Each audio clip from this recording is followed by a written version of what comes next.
Zote mimi napenda kuwa mkweli sana. Na sengine nafikiri mdomo wangu sengine unaweza kaniponza.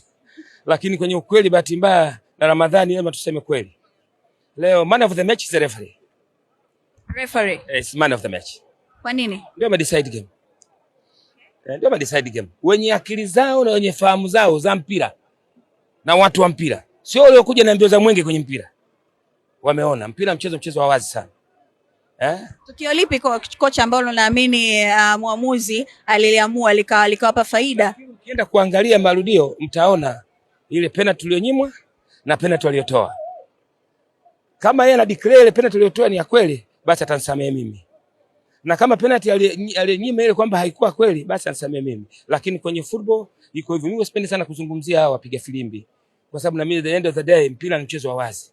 Lakini yote kwa yote nimshukuru Mwenyezi Mungu, alhamdulillah, mechi imekwisha salama, tumepoteza, tunajipanga na mchezo mwingine, lakini naomba watu waangalie, kuna sisi binadamu, nobody is perfect, hakuna mkamilifu.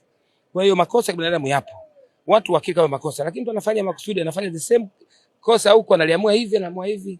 Kwa kweli sisi tunapata taabu sana.